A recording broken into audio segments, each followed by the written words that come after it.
안녕하세요. 절대값TV의 명품 PD 한PD입니다. 이번 주에는 계속해서 부동산 PF에 관한 주제를 가지고 이야기를 하고 있습니다. 그만큼 굉장히 중요한 거고, 오늘 주식시장에서도 건설주와 증권주가 또 빠졌어요. 어제 반등 좀 하다가 오늘 도로 빠졌고 모양이 좋지 않아요. 자, 그 얘기는 뭐냐면 문제가 아직 해결되지 않고 있다. 아직도 부실을 안고 있고 그 부실이 얼마나 되는지를 우리는 알 수가 없다 라는 거예요. 중요한 거는.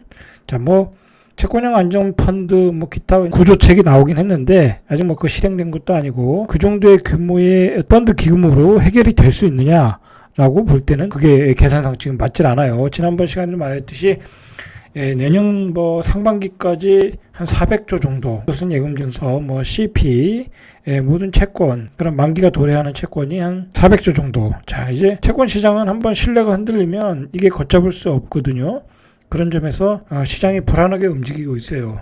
자, 그렇기 때문에 우리가 이 프로젝트 파이낸싱에 대한 공부를 좀 해야 될 것 같아서, 자, 레고랜드 사태로 국내 금융시 화약고가 된 게 프로젝트 파이낸싱이다라는 거예요. 자, 지금 밝혀진 것만 해도 프로젝트 파이낸싱에 들어간 게 112조. 결국 적지 않은 금액이에요. 112조면 결국 적지 않은 금액이다. 자, 이 PF 부실로 지금 문제가 되는 게 증권사, 보험사, 카드사, 비은행권, 저축은행이라는 거예요. 자, 이상하죠? 은행이 왜 안 들어갔을까요? 자, 그건 뒤에서 제가 설명해 드릴게요. 프로젝트 파이낸싱 역사적으로 어떻게 조금 변천이 됐나? 2008년 이전과 2008년 이후에 틀리더라고요. 2008년 이전에는 은행들이 많이 투자를 했는데, 예전에 한번 2008년에 어떤 금융위기가 있었잖아요. 그때도 부동산 버블이 문제가 됐던 거 아니야. 그러니까 은행은 좀 안정장치를 만들어서 프로젝트 파이낸싱에 많은 투자를 안 했어요. 그래서 이번에 문제가 안 된 거고, 대신에 그 증권사는 프로젝트 파이낸싱에 대한 어떤 규제가 없었어. 그래서 많이 들어간 거고, 이번에 증권사들이 문제가 되는 거예요. 자, 그래서 증권사가 문제가 된 거예요. 그 라디오 김종배 프로인가요? 거기에 나오신 교수님이 참 이 표현을 잘했어요. 뭐라고 했냐면, 이번에 그 레고랜드 사태, 부동산 PF 부도 사태, 자, 이걸 뭐라고 표현했냐면, 유증기가 꽉 찬 곳에 김진태가 담뱃불을 붙였다라는 거야. 강원도지사 김진태가 담뱃불을 붙였다. 유증기가 꽉 차면 어떻게 되겠어요? 이게 거기다 담뱃불 넣으면 어떻게 되겠어요? 터지겠죠. 폭발한 거죠. 프로젝트 파이낸싱이 화약고였고, 거기에는 유증기가 꽉 찼었고, 김진태 강원도지사는 담뱃불을 던진 거예요. 이분이야 어떤 의도로 던졌는지 모르지만 어쨌든 그런 사태로 일파만파 아주 큰 지금 위기를 맞고 있어요. 그러니까 이게 문제는 뭐냐면, 외국인들이 이 한국의 채권을 사고 한국의 주식을 투자할 때는 불확실성이 없어야 되거든요. 저 사람들이 얼마나 불확실한가 그런 건 모르잖아. 얼마나 어떤 부실이 얼마나 들어가 있는지 그런 걸 모른다고. 외국인들은 항상 의심의 눈치를 보고 있단 말이야. 자, 그런데 그런 의구심을 크게 하는 사건이 바로 이번 PF 사건이었다라는 거예요. 왜 이렇게 많은 증권사들이 또는 저축은행들이 이 프로젝트 파이낸싱에 투자를 했는가를 한번 보세요. PF는 위험하지만 매력적인 상품이라는 거야. 기준금리가 0%일 때 0%였었잖아요. 거의 자, 얼마 전까지만 해도 코비드 이후에 그때도 이 PF의 대출금리가 5%를 챙겼다는 5%를 받는 거예요. 자, 근데 이제 기준금리가 지금 3%가 넘잖아요. 3%잖아요. 그럼 3%를 뛴 현재는 PF 금리는 연 10%라 되는 거야. 그러니까 증권사 입장에서는 그 유동화 증권을 만들어서 그걸 팔고 자기네들이 신용 보증을 하고 그걸 팔아서 이자를 따먹고 그랬잖아요. 그러니까 얼마나 많은 돈을 벌었겠어요. 아주 꽃길이었죠, 꽃길. 자, 여기다가 이제 미리 대출을 해준 사업장에 추가로 대출할 때 미리 대출해준 걸 선순위 대출이라고 그러고, 대출했는데 다음에 대출을 또 오는 거를 후순위 대출이라고 그래. 이제 당연히 이제 담보 물건이 담보 금액이 적어지니까 대출 이자가 비싸지겠죠. 그걸 20%까지 받았다는 거야. 자, 그러니까 증권사 입장에 저축은행 입장에서는 얼마나 좋은 상품이에요. 거기다가 이 부동산 경기는 완전히 호황했잖아요. 지면 다 팔렸잖아요. 심지어는 생활형 숙박시설, 그 다음에 있어요? 오피스텔, 도시형 생활주택, 거기다 어마어마한 분양가에 다 팔렸잖아요. 그리고 시골의 아파트 저도 다 팔렸고, 다 팔렸다. 이렇게 좋은 시절이 없었죠. 건설사, 시행사, 증권사, 참 좋은 시절이 없었죠. 근데 문제는 이걸 다 누가 아느냐? 이 소비자가 다 아는 거예요. 고분양가. 예? 그 다음에 이제 말도 안 되는 그 상품들, 분양형 호텔이라든지 생활형 숙박시설, 그런 것 때문에 요즘 문제가 되고 있잖아요. 그런 상품들을 다 소비자가 안게 된 거예요. 부동산 호황기에 이 프로젝트 파이낸싱으로 어떤 시행된 상품은 최고의 상품이었다라고 보시면 되겠죠. 자, 그러니까 이게 결국은 상부상조야. 자, 프로젝트 파이낸싱은 부동산 산업의 어떤 끝판왕이에요. 왜 그러냐면, 자, 이 사업을 할 때 수백억에서 수조 원에 이르는 부동산 사업비를 확보할 수 있다라는 거야. 어떤 그 시행사를 하나 만들어 놓고, 내가 이런 사업을 할 테니까, 프로젝트 파이낸싱에서, 돈을 받아가지고, 자, 그렇게 해서 어떤 사업을 해야 되겠다. 아파트를 시행해야 되겠다. 그러면, 토지를, 뭐, 일단 이제 브릿지론을 받겠죠. 브릿지론을 받아서 토지를 계약하고, 그 다음에 이제 운영을 하고, 그 다음에 이제 계약이 끝났으니까 그 토지를 근거로 해서 또 프로젝트 파이낸싱을 만들어서 프로젝트 파이낸싱을 받아서 또 아파트 청약을 하면 또 이 계약금이 들어오잖아요. 중도금이 들어오잖아요. 그럼 그거로 아파트 짓고, 그렇게 해서 떼돈을 벌었다라는 거야, 시행사들이. 이게 이제 프로젝트 파이낸싱의 장점이고, 부동산 산업의 끝판왕이라는 거야. 자, 그런데 이게 이제 중요한 거는 이제 건설사 시행사만 버는 게 아니라, 이게 이제 유동화 증권으로 상품화돼 가지고 이 증권사들, 금융업체, 저축은행도 역시 떼돈을 벌었다라는 거야. 연이자 10%의 이율로 떼돈을 벌었다라는 거야. 그러니까 이게 이거에 참여 업체들은 다 상부상조했다라는 거죠. 뭐 그런 게 뭐 사실 뭐 대장동 사업이라는 것도 그런 거잖아요. 그 사람들이 뭐 돈이 있어요. 바로 이렇게 뭐 토지를 근거로 해서 브릿지론 받고 프로젝트 파이낸싱을 받아서 거기 뭐 분양만 하면 뭐 다 안판되는 곳이니까 그렇게 해서 다 떼돈을 버는 거예요. 자, 이걸 잘할 수 있으면 돈을 버는 거야. 자, 근데 결국은 부동산 호황기에 이게 다 고분양가로 가야 되는 거잖아. 뭐 이자도 연 10% 줘야 되다 보면 그거 다 추가되는 거잖아요, 분양가에. 결국은 고분양가로 죽어나는 것은 분양받은 사람들이야. 자, 이런 구조로 세상은 흘러갔고, 아파트는 졌고, 건설했고, 그 결과 이런 결과를 만들었다라는 거예요. 재밌는 게 뭐냐면, 예전과 또 틀린 게 뭐냐면, 예전에 2008년 이전과 2008년 이후에 틀린 게 뭐냐면, 프로젝트 파이낸싱을 해준 금융업체는 해당 산업의 어떤 토지 매입, 뭐 인허가, 착공, 분양, 입주, 이렇게 이제 여러 가지 단계가 있을 거 아니에요. 그러면 이 프로젝트 파이낸싱을 한 채권을 유동화해 가지고 예를 들어서 토지 매입할 때까지만 가지고 있는 거야. 그리고 그것을 인허가 단계에서는 또 다른 투자자한테 팔아. 만기가 되면 이게 뭐 6개월이든 뭐 1년이든 이렇게 끊어가지고, 그럼 인허가 때 산 사람은 그것도 착공되면 또 팔아. 착공한 사람은 뭐 이제 일단은 앞에 쪽이 더 금리가 비싸겠죠. 프리미엄이 더 비싸겠죠. 왜냐면 뒤로 갈수록은 이제 뭐 분양이 되거나 리스크가 이제 없어지니까. 그리고 뭐 분양 단계 가면 뭐 거의 또 사업성이 보이는 단계니까, 어차피 사업성에 달려 있는 거니까. 자, 그렇게 해서 쪼개서 리스크를 나눠서 팔았다라는 거예요, 지금. 이제 이런 게 이제 뭐 금융공학적으로 이렇게 이제 만들었던 거죠. 유동화 증권을. 자, 2008년 이전에 이제 2008년에 이제 부동산 버블이 터지면서 서브프라임 위기가 나오면서 이 프로젝트 파이낸싱이라는 게 이제 시한폭탄으로 이제 부상을 했어요. 자, 그래서 그 전까지는 이제 되게 1금융권에서 취급을 했는데 2008년 이후에 이거를 너무 무분별하게 하면 안 되겠다 해서 은행은 규제를 가하기 시작했어요. 그리고 은행 입장에서는 뭐 어떤 위험이 생겨도 뭐 워낙 자본력이 좋으니까 대응할 수 있다라는 거죠. 그리고 2008년 이전에는 프로젝트 파이낸싱의 기본 전제가 건설사, 그러니까 시공사의 지급 보증이라는 안전판이 있었기 때문에 뭐 은행 입장에서는 뭐 별 문제는 없었어요. 리스크가 이제 줄어드는 거죠. 물론 이제 뭐 건설사가 부도나서 못 갚겠다 하면 그건 당연히 이제 은행이 알아야 되는 거고. 어쨌든 2008년 이전에는 해당 산업 진행에 차질이 생겨도 건설사가 대신 빚을 갚는 구조였다라는 거예요. 근데 그게 이제 2008년 이후에 틀려지는 거예요. 2008년 이후에 세계의 금융위기를 겪으면서 건설사가 줄도산하면서 재무 건전성이 악화되자 건설사도 지급 보증에 대한 부담이 커진 거죠. 그래서 이제 건설사는 지급보증을 안 쓰는 거고 완공에 대한 의무만 지겠다는 책임 보증만 하는 거예요. 완공에 대한 의무. 그게 2008년 전과 2008년 이후에 달라진 점이에요. 2013년 이후에 어떤 부동산 호황기가 들어서면서 자 2012년 전체 금융권의 부동산 PF 대출 잔액이 2012년에 37조 5천억이에요. 근데 2013년도부터 어떤 부동산 경기가 좋아졌잖아요. 지난 6월 기준으로 112조 2천억까지 한 3배 정도 늘었다라는 거예요. 자, 거기에서 2012년 전체 PF 대출 잔액에서 은행이 차지하는 비율이 65%였어요.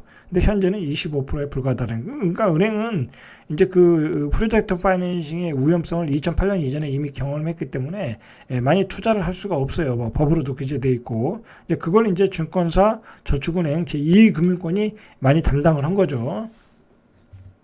자, 이렇게 변천됐다라는 거예요. 그러니까 이게 또 문제가 뭐냐면 저축은행도 일정 정도의 어떤 자기 자본 비율 대비해서 어떤 규제가 있어요. 투자하는데 어떤 한도가 있어요. 자기 자본 대비 몇 프로 해가지고. 근데 증권사에 대한 규제는 만들어지지 않았다라는 거야. 증권사에 대한 규제. 그러니까 증권사 입장에서는 굉장히 이거는 수익이 나는 어떤 채권이다, 상품이다 해서 이번에 어마어마하게 샀다라는 거야. 자기 자본 대비. 그래서 뭐 중소형 증권사들이 뭐 부도가 나느니 안 나느니 그런 얘기가 나왔다는 거예요. 자, 증권업계는 자기 자본이 넉넉하지 않은 중소증권사일수록 PF 의존도가 높다. 그러니까 뭐 증권사가 뭐 주식 수수료 먹고 사는 게 아니니까 이런 걸 통해서 먹고 사는 거예요. 이 투자 금융이라고 보면 되는 거죠. 그러니까 자, 한국 신용평가에 따르면 국내 증권사 24곳에 자기 자본 대비 PF 브릿지론과 이제 본 PF 다 포함한 비중이 평균 39%라는 거야. 자기 자본 대비 굉장히 높은 거예요, 이거. 자, 회사 규모가 작을수록 비중은 높았다라는 거예요. 자, 다울증권이 85%, 하이투증권이 86%, 현대차증권이 79%. 자, 이 PF가 자기 자본의 80% 수준이었다라는 거예요. 이런 회사들이 구설수에 올랐던 것 같아요. 자, 어쨌든 증권사는 특별한 규제가 없었다. 그렇게 규제를 만들 수가 없었죠. 사전에 이런 경우는 없었으니까. 근데 이제 앞으로는 규제는 당연히 만들겠죠. 자, 금융감독원에 따르면 지난 1분기 증권사의 부동산 PF 연체율이 4.7%. 지난해 말보다 1.0포인트 상승했다고 그래요. 지난 2019년 말 1.3%와 비교하면 3배 넘게 높아졌다. 이게 아주 앞으로는 더 급속도로 높아지겠죠. 왜냐면 지금 뭐 부도나는 업체들이 많으니까. 그리고 뭐 분양도 안 되고.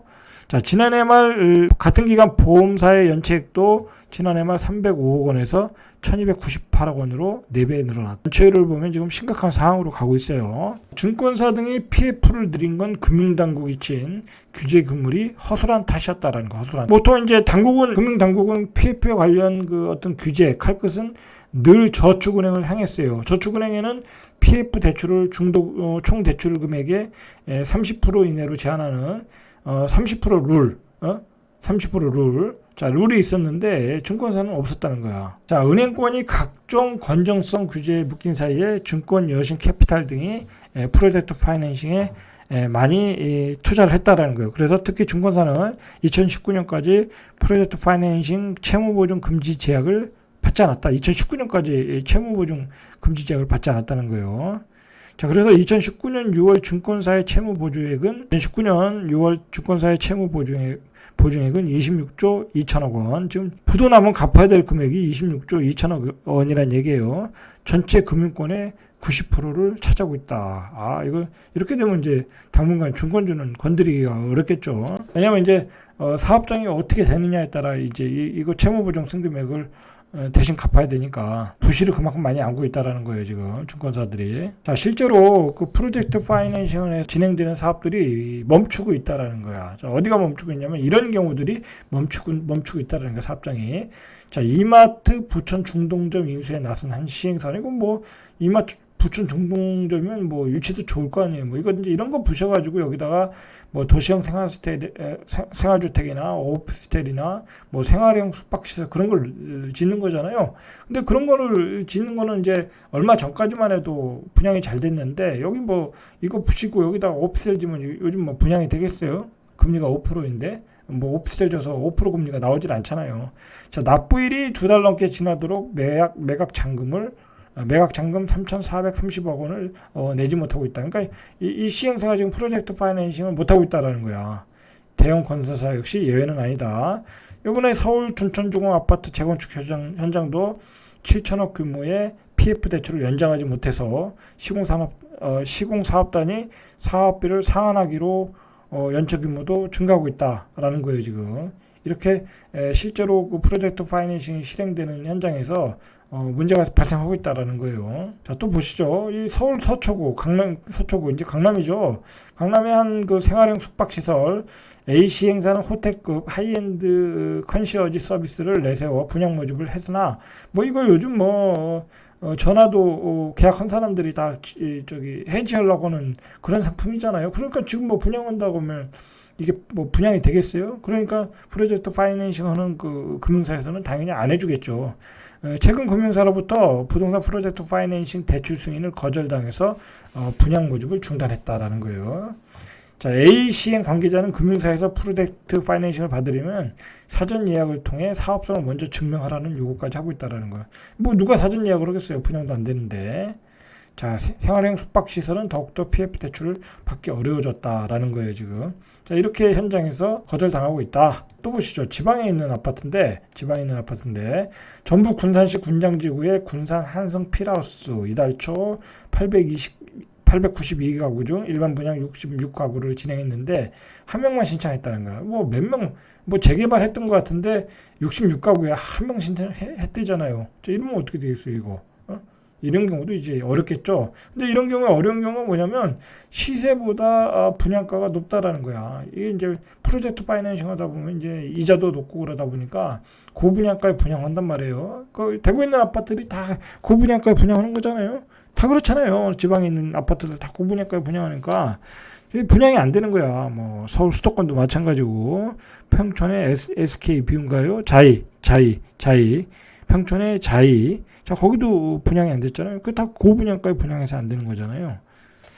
자, 그러니까 뭐 아파트는 뭐 분양가를 낮추면은 되겠죠. 이 얘기는 뭐냐면 이제 많은 그 시행사들이 어떤 사업을 준비 중이었잖아요.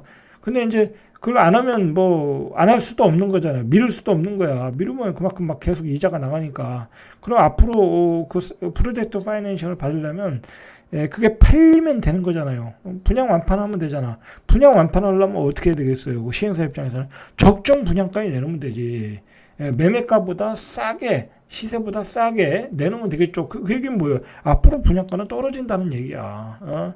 좋은 입지의 아파트를 싸게 분양을 받을 수 있는 기회가 소비자들한테 오고 있다라는. 그리고 예를 들어서 지금 분양이 안 되는 아파트들이 있잖아요. 근데 프로젝트 파이낸싱을 할까요? 그 유동화증권이 이제 또 다른 투자자들에게 넘어가야 되는데 그걸 넘기지 못하면 다른 투자가 받아주지 못하면 대신 시공사가 상환해야 되잖아.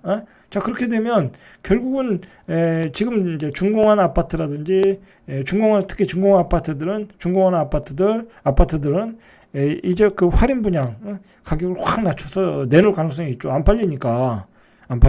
왜냐면 뭐 원금을 상환하는 시기는 다가오고 있고 좀 이제 유동화증권을 대신 살 사람이 없으니까 이게 보이잖아요. 지금 많은 현장에서 그렇게 이루어질 거예요. 지금 특히 예를 들어 미분양이 막 증가하는 지역들에서는 지금 비상 걸렸죠. 왜냐면 이거 뭐 받아줄 사람이 없으면 공사 자체가 진전이 안 되니까 어떻게 했어요? 분양가를 낮추는 수밖에 없지. 싸게 할인할 수밖에 없다라는 거야, 지금. 그러니까 이자도 2배 급증했죠. 원자재 가격도 올라갔죠. 금리도 인상했죠. 그 다음에 기본적으로 원금을 상환해야 되는데 미분양이 났죠. 아주 굉장히 악화 일로로 가고 있다라는 거예요, 지금 시장이. 그 시행사 입장에서는. 거기다 뭐 이제 금리가 5% 되니까 뭐 상가도 하나도 안 팔리고. 자, 지금 우리가 이렇게 봤듯이 굉장히 상황이 절박한 상황이에요. 절박한 상황. 앞에서 얘기했듯이 김진태 강원지사는 유증기한으로 담배불을 던졌어요. 자, 그래서 화약고에서 버블이 터진 거야. 이 버블이 터진 거야, 지금. 뭐 가격이 떨어질 때는 뭐 버블이 터졌다라고 확정적으로 이야기할 수는 없었어요. 중기 안으로 떨어진 담뱃불에서 PF 프로젝트 파이낸싱이 터지는 걸 보니 고분양가에 그동안 분양됐던 것들이 다 골마서 터지고 있구나라는 걸 우리가 안 거야, 지금. 그죠? 이제 안 거야. 건설사들은 더 이상 분양을 미루질 못한다는 거야. 왜냐면 계속 그 사업을 진행 안 하면 뭐 계속 이자를 내야 되고 원가는 원자재값 올라가니까 빨리 분양을 해야 되는데 분양을 하면 비싸게 하면 안 되는 거 뻔히 하니까 저렴하게 분양할 거라는 거야. 그래서 청약 완판을 시켜야 될 절박한 상황이다라는 거예요. 지금 건설사 입장이, 시행사 입장이. 그러니까 우리 소비자들은 기다리면 이제 싸게 분양을 받을 타임이 왔다. 대접을 받을 타임이 왔다. 자, 그렇게 보시면 돼요. 자, 이상 절대값 TV의 명품 PD 한 PD였습니다.